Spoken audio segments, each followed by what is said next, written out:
शुरू करने से पहले एक जरूरी सूचना। क्या हाल है यूपी पूछती दी लल्लन टॉप की टीम अब पहुंचने वाली है बनारस। शुक्रवार यानी 24 दिसंबर को दी लल्लन टॉप अड्डा जमेगा बनारस में।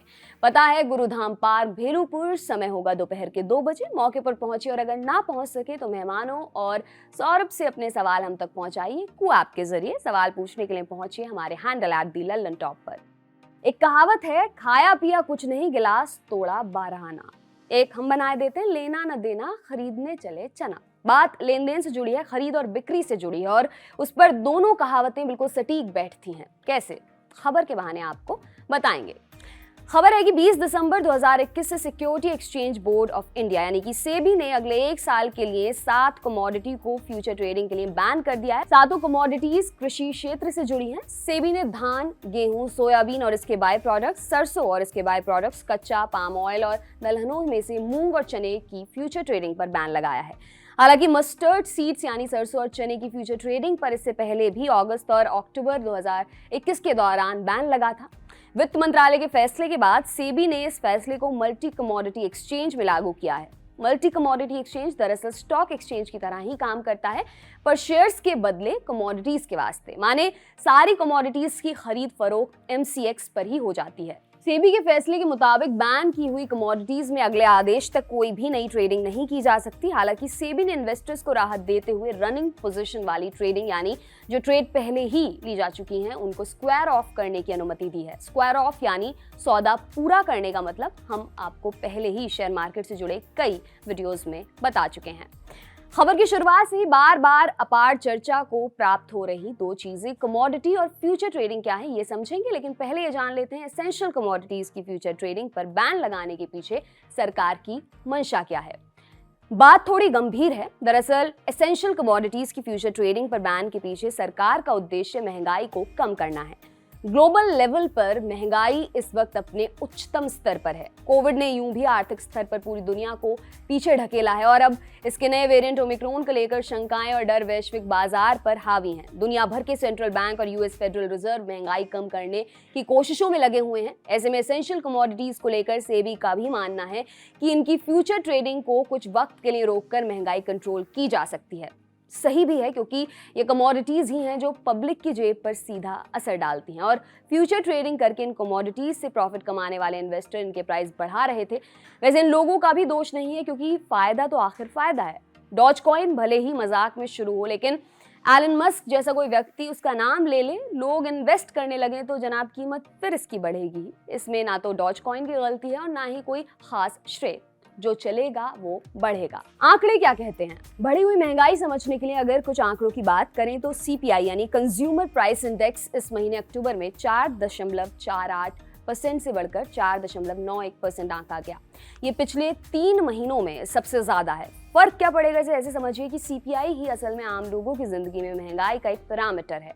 इसी CPI का एक हिस्सा कंज्यूमर फूड प्राइस इंडेक्स से तय होता है, जिसमें खाद्य सामानों की कीमतों में महंगाई का स्तर तय किया जाता है। CPI तय करने में सबसे बड़ा रोल खाद्य तेल यानी एडिबल ऑयल की कीमतों का है, जिसमें 29.67% की बढ़त रिकॉर्ड की गई, जबकि टोटल फूड इन्फ्लेशन 1.87% है, जो कि 3 महीने के उच्चतम स्तर पर है।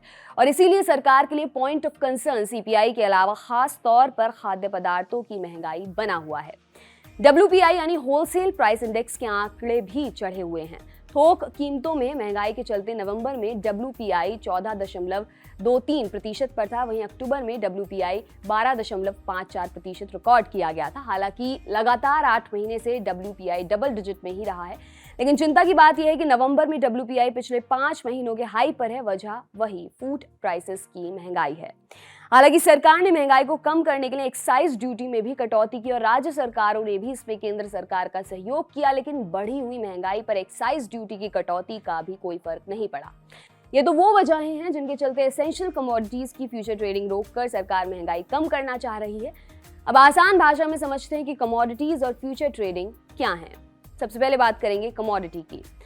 कमोडिटीज को बेसिकली 2 कैटेगरीज में रखा जाता है। पहली हार्ड कमोडिटीज यानी वो जिन्हें हम नेचुरल रिसोर्सेज के तौर पर यूज करते हैं, जैसे कि गोल्ड, ऑयल, स्टील, लोहा आदि। और दूसरी कैटेगरी है सॉफ्ट कमोडिटी यानी ऐसी कमोडिटीज जो हमें एग्रीकल्चर प्रोड्यूस के तौर पर मिलती हैं, जैसे दाल, गेहूं, चावल, चाय आदि। किसी कंपनी के शेयर्स में ट्रेडिंग की तरह ही इन कमोडिटीज में भी ट्रेडिंग की जा सकती है और ये ट्रेडिंग होती है कमोडिटी मार्केट में। यहाँ किसी कंपनी के रेडीमेड प्रोडक्ट की बजाय उस प्रोडक्ट में लगने वाले कच्चे माल की बाइंग या सेलिंग करते हैं। मिसाल के तौर पर आशीर्वाद आटा की बजाय गेहूं खरीदना और बेचना, यानी कमोडिटीज से तमाम फूड प्रोडक्ट बनते हैं जिनकी ट्रेडिंग की जा सकती है।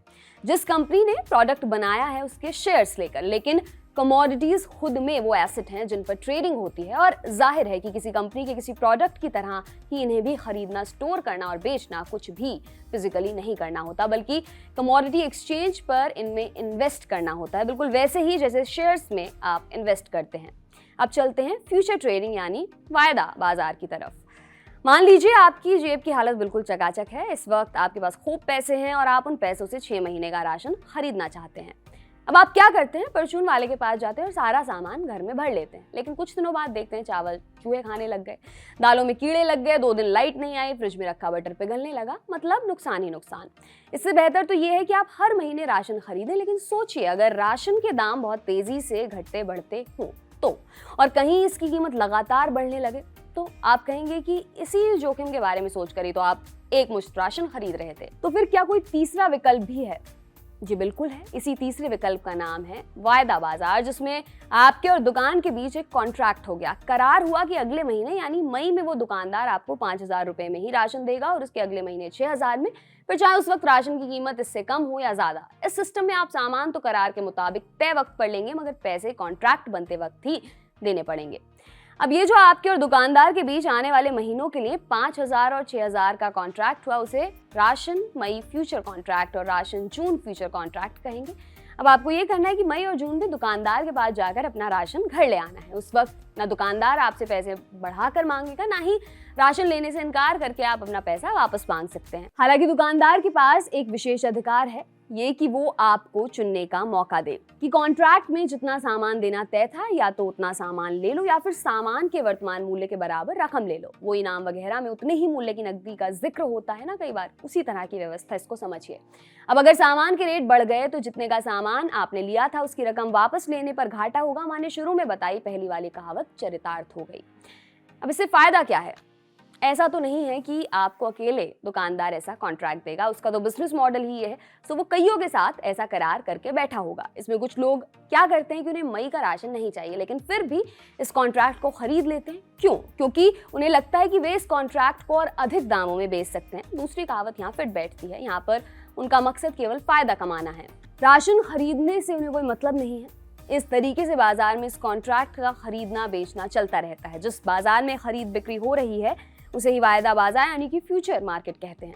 लोग किसी सुपरहिट मूवी के टिकट भी तो कई बार थोक में खरीद लेते हैं, इसलिए नहीं कि उन्हें मूवी देखनी है, बल्कि इसलिए कि उन्हें ये टिकट ब्लैक करके प्रॉफिट कमाना है। लेकिन इस ब्लैक करने में भी 2 चीजें हो सकती है। पहली ये कि किसी टिकट ब्लैक करने वाले से कोई दूसरा टिकट ब्लैक करने वाला ही टिकट खरीद ले ताकि वो उसे और अधिक दामों में बेच सके।